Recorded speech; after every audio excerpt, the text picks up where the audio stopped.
3 ದಿನಗಳಿಂದ ಭೋರ್ಗರೆದು ಸುರಿಯುತ್ತಿರುವ ಭಾರೀ ಮಳೆಗೆ ಜಿಲ್ಲೆಯ ಸಕಲೇಶಪುರ, ಆಲೂರು, ಬೇಲೂರು ತಾಲೂಕು ಸೇರಿದಂತೆ ವಿವಿಧೆಡೆ ಜನಜೀವನ ಅಸ್ತವ್ಯಸ್ತವಾಗಿದೆ.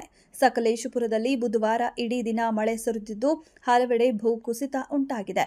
ರಾಷ್ಟ್ರೀಯ ಹೆದ್ದಾರಿ 75ರಲ್ಲಿ 2 ಕಡೆ ರಸ್ತೆ ಬಿರುಕು ಬಿಟ್ಟಿದೆ. ಶಿರಾಡಿ ಘಾಟ್ ಸಮೀಪ ಗುಡ್ಡ ಕುಸಿದಿದೆ. ಮುಂಜಾನೆ 6ರಿಂದ ಸಂಜೆ 6ರವರೆಗೆ ಸರಾಸರಿ 22 ಸೆಂಟಿಮೀಟರ್ ಮಳೆ ದಾಖಲಾಗಿದೆ. ಬಾಳುಪೇಟೆಯಿಂದ ಹೆಗ್ಗೆದವರೆಗೆ ಬೆಂಗಳೂರು ಮಂಗಳೂರು ರಾಷ್ಟ್ರೀಯ ಹೆದ್ದಾರಿ ಚತುಷ್ಪಥ ರಸ್ತೆ ಹಾಗೂ ನಿರ್ಮಾಣ ಹಂತದಲ್ಲಿರುವ ಹೆದ್ದಾರಿಯ ಸುಮಾರು 10ಕ್ಕೂ ಹೆಚ್ಚು ಸ್ಥಳಗಳಲ್ಲಿ ರಸ್ತೆ ಕುಸಿದಿದೆ. ಮನೆಗಳ ಮೇಲೆ ಮರಗಳು ಉರುಳಿವೆ. ಕಿರು ಸೇತುವೆಗಳು ಕೊಚ್ಚಿ ಹೋಗಿವೆ.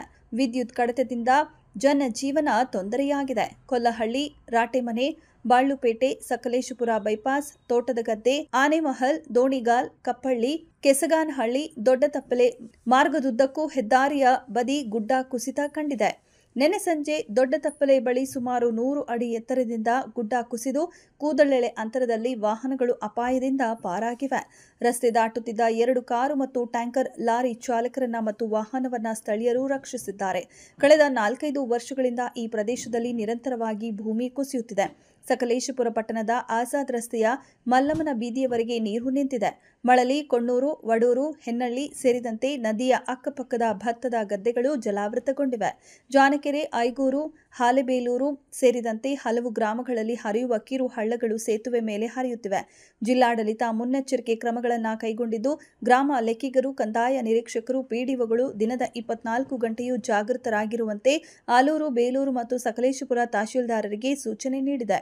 ಇನ್ನು ಕಳೆದ 3 ದಿನಗಳಿಂದ ತಾಲೂಕಿನಾದ್ಯಂತ ಭಾರೀ ಮಳೆ ಆಗುತ್ತಿರುವುದರಿಂದ ಹೇಮಾವತಿ ನದಿ ಪಾತ್ರದಲ್ಲಿ ನೀರು ನಿಲ್ಲುವ ಸಾಧ್ಯತೆ ಇದ್ದು, ನಿವಾಸಿಗಳಿಗೆ ಪುನರ್ವಸತಿ ವ್ಯವಸ್ಥೆ ಕಲ್ಪಿಸಲು ಜಿಲ್ಲಾಡಳಿತ ಸಕಲೇಶಪುರದ ಉಪವಿಭಾಗಾಧಿಕಾರಿಗೆ ಸೂಚನೆ ನೀಡಿದೆ. ಮಳೆ ಗಾಳಿಗೆ ಮರಗಳು ಹಾಗೂ ವಿದ್ಯುತ್ ಕಂಬಗಳು ಬೀಳುವ ಸಾಧ್ಯತೆಗಳಿದ್ದರೆ ಸಂಬಂಧಪಟ್ಟ ಇಲಾಖೆಗಳಿಗೆ ತಿಳಿಸಬೇಕು. ಇಂತಹ ದೂರುಗಳು ಬಂದ ಕೂಡಲೇ ಅರಣ್ಯ ಹಾಗೂ ಲೋಕೋಪಯೋಗಿ ಇಲಾಖೆ ಅಧಿಕಾರಿಗಳು ಖುದ್ದು ಸ್ಥಳಕ್ಕೆ ಭೇಟಿ ನೀಡಿ ಸಮಸ್ಯೆ ಬಗೆಹರಿಸುವಂತೆಯೂ ಜಿಲ್ಲಾ ಉಸ್ತುವಾರಿ ಸಚಿವರು ದೂರವಾಣಿ ಮೂಲಕ ಸೂಚನೆ ನೀಡಿದ್ದಾರೆ ಎಂದು ತಿಳಿದು ಬಂದಿದೆ. 8 ದಿನಗಳ ನಂತರ ಸಿಕ್ಕಿತ್ತು ಸತತ ಕಾರ್ಯಾಚರಣೆಯಿಂದ. ಇಷ್ಟೇ ಅಲ್ಲ, ಇಲ್ಲಿ ಪ್ರತಿ ಮಳೆಗಾಲದಲ್ಲಿ ಗಂಟೆಗಟ್ಟಲೆ, ದಿನಗಟ್ಟಲೆ 24/7 ಕೆಲವು ಸಮಯದಲ್ಲಿ ರಸ್ತೆ ಬಂದಾಗಿದೆ. ರಸ್ತೆ ಬಂದಾಗಿ ಬೇರೆ ಬೇರೆ ಮಾರ್ಗದ ಮೂಲಕ ಹೋಗುವಂಥ ಈ ಅವ್ಯವಸ್ಥೆಗೆಲ್ಲ ಕಾರಣ ರಾಷ್ಟ್ರೀಯ ಹೆದ್ದಾರಿ ಪ್ರಾಧಿಕಾರ ಹಾಗೂ ಏನು ಚತುಷ್ಪಥ ಕಾಮಗಾರಿ ಮಾಡ್ತಾ ಇರ್ತಕ್ಕಂತಹ ರಾಜ್ಕಮಲ್ ಕಂಪನಿ ಇದಕ್ಕೆ ನೇರ ಹೊಣೆ. ಇಷ್ಟೆಲ್ಲ ಅವಾಂತರಗಳಾಗ್ತಿದ್ರು ಕೂಡ ನಮ್ಮ ಆಡಳಿತ ವ್ಯವಸ್ಥೆ ಯಾಕೆ ಕಣ್ಮುಚ್ಕೊಂಡು ಕೂತ್ಕೊಂಡಿದೆ ಅಂತೇಳಿ ನಿಜವಲ್ಲೂ ಪ್ರಶ್ನೆ ಆಗಿದೆ. ಇವತ್ತು ಕೇಂದ್ರ ಸರ್ಕಾರ ಎಲ್ಲ ಕಡೆ ಒಳ್ಳೊಳ್ಳೆ ರಸ್ತೆಗಳನ್ನು ಮಾಡಿದೆ, ಸುರಂಗಗಳನ್ನು ಮಾಡಿದೆ ಅಂತ ಜಮ್ಮು ಕಾಶ್ಮೀರದಲ್ಲಿ ಅಷ್ಟಂಥ ಒಂದು ರಸ್ತೆಗಳನ್ನು ಮಾಡ್ತಿರುವಾಗ ಇದು ಸಕಲೇಶಪುರದಂಥ ಒಂದು ಪ್ರದೇಶದೊಳಗಡೆ ಒಂದು ರಸ್ತೆನ ಅಗಲೀಕರಣ ಮಾಡಿ ಚತುಷ್ಪಥ ಮಾಡೋದಕ್ಕೆ ಈ ರೀತಿ ಅವೈಜ್ಞಾನಿಕ ಕಾಮಗಾರಿ ಮಾಡ್ತಾ ಇರ್ತಕ್ಕಂಥ ಈ ಕಾಂಟ್ರಾಕ್ಟರ್ ಮೇಲೆ ಯಾಕೆ ಕಾನೂನು ಕ್ರಮ ಕೈಗೊಳ್ಳಬಾರ್ದು?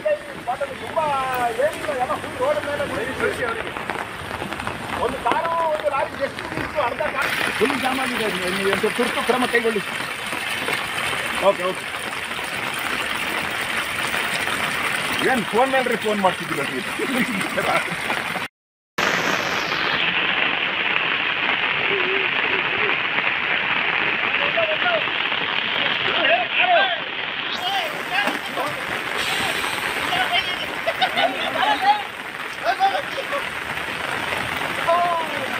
ಕೆಳಗಿನ ಗಾಡಿ ಬರ್ತದೆ, ಸೈಡ್ ಯಾರು ತಗೊಳ್ಳಿ, ತಾಳಿ ಬಿಡಬೇಡಿ, ಕೆಳಗಿನ ಗಾಡಿ ಬರ್ತದೆ.